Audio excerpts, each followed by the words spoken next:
Hello there, welcome to Cartooning with Paul. Due to popular demand, you've finally done it. You've worn me down. Today I'm going to show you how to draw SpongeBob SquarePants. So come on, let's get started.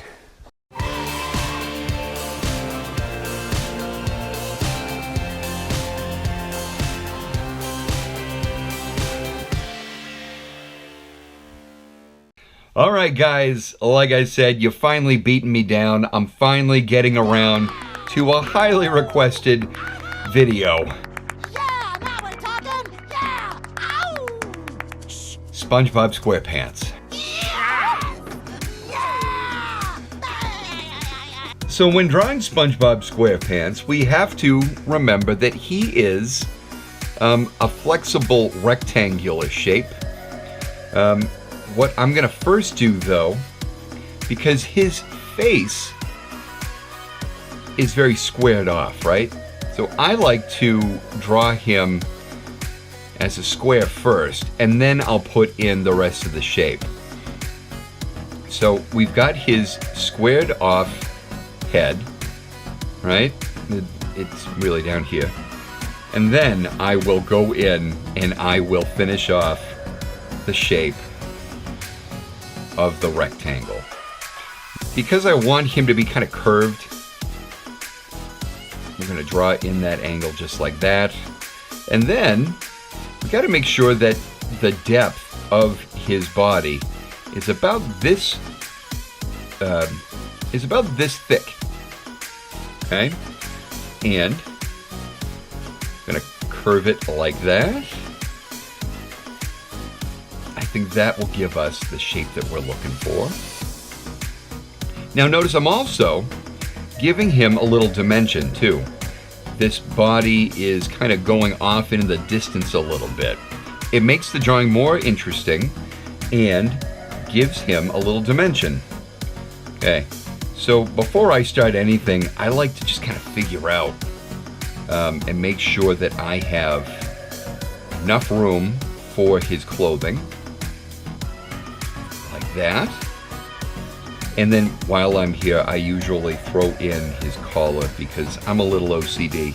I like to make sure that some details are in there before I go any further. So I'm gonna throw in his tie shape like this. So now that we've got that in there, let's go into the head. When you're drawing SpongeBob's face, you've got to remember that they kind of divide his head into thirds. So we've got these proportions in like that.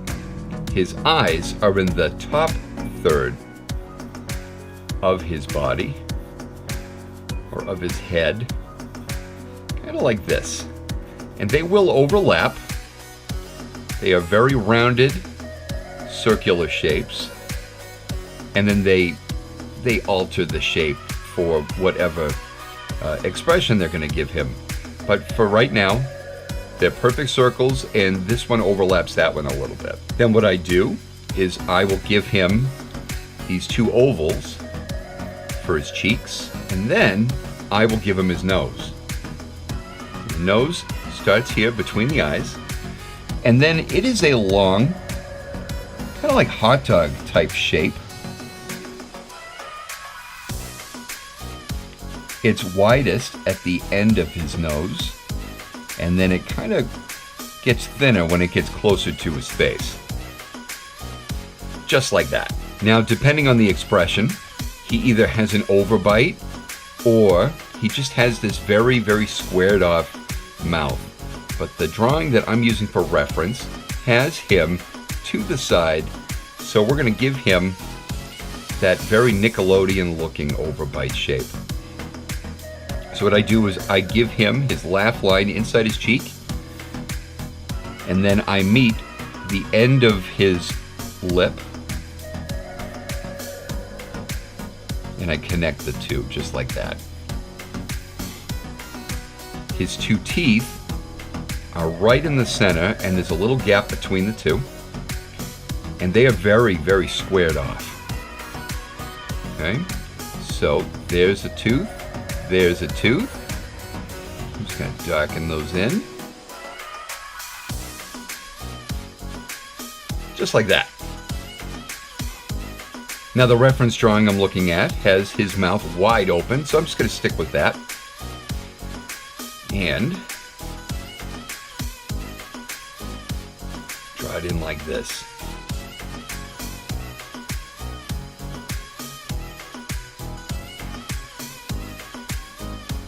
In the late 90s, early 2000s, Nickelodeon had a very distinctive style, and the characters have not really evolved too much from that style.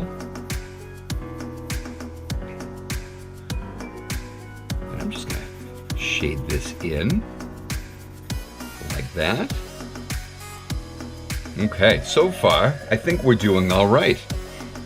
Now, one funny thing about the SpongeBob character is he's really wild and zany.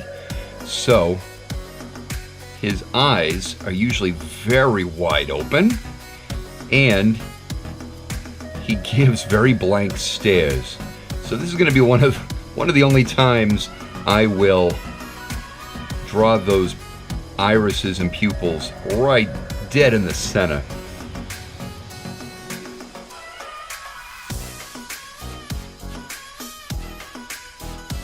Ooh, I don't love that shape. Well, hopefully yours is better than mine. All right, he has 3 eyelashes on each eye, and he has 3 freckles on each cheek. Let's give him his lower lip. And now, what we'll do is we'll give him that spongy, textury, wavy shape to his head.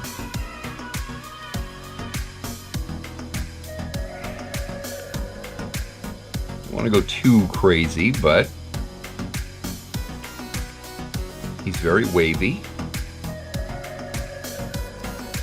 Unlike actual sea sponges, he is shaped like a kitchen sponge, which I think is hysterical. He was created by an actual oceanographer who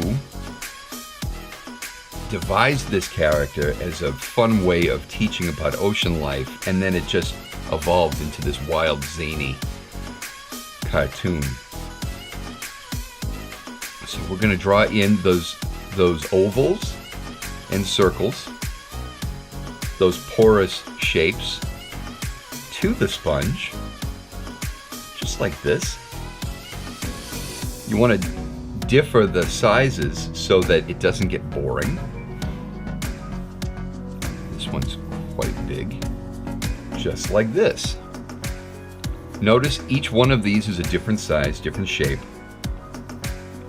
Now from here, this is when I start drawing in his arms. His arms come right about here. So what I'm going to do is I'm going to draw in that long skinny arm, and put a circle at the end of it. And do the same with the other one. I'm going to follow over here, draw it out there like that, follow that out, just like that, and then I'll put in the sleeve. The sleeve is a bell shape, just like that, and then you can do whatever you want with the fingers. What I like to do with cartoon fingers like this is I'll draw in what looks like a mitten, and then I'll go into that mitten and I will separate the fingers.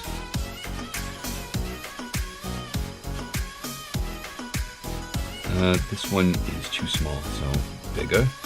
I'm gonna have him holding something here. Let's see. I'll draw the thumb in like that, and then I'll use ovals.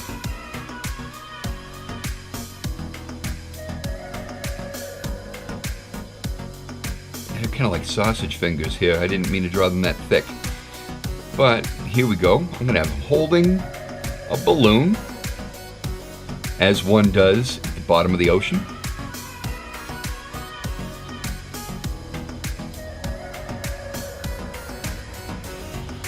So now, what I'm going to do is I'm going to draw in where his belt goes. So what I do, very lightly, I will draw in a stripe.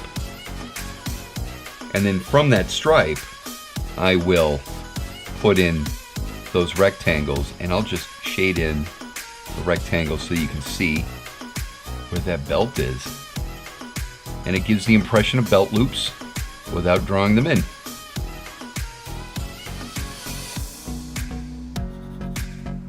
So now when we go to draw in his legs, we can't just willy-nilly draw them wherever you want, right? They have a place to be. So what I do is I take the front part of his body and I will find the middle, and then I'll find the middle of that. So essentially we're in quarters here, right? So the leg comes down from these quarter parts here, okay? And because we're showing dimension here, that, and the shorts are gonna the extensions there like that. Okay. Now, in order to draw his feet, we've got two basic shapes here. We've got a circle here and a bigger circle here, and then we connect them and we give them a heel. Just like that. We're going to do the same thing over here. We got a circle and a bigger circle, and we connect them, and then we draw in that heel, and then we give him some room for his foot to go in. All right, and then we can put in his high socks. A lot of kids have no idea that we used to wear socks like these when we were kids. Yes, it's sad but true. I hope you liked it. If you did, please give me the thumbs up. Tell your family and friends to subscribe. If you'd like to look at other videos, I got them right down here for you. I want to thank you so much. Don't forget I have a Teespring account. Link is in the description. And until the next video, we'll see you later.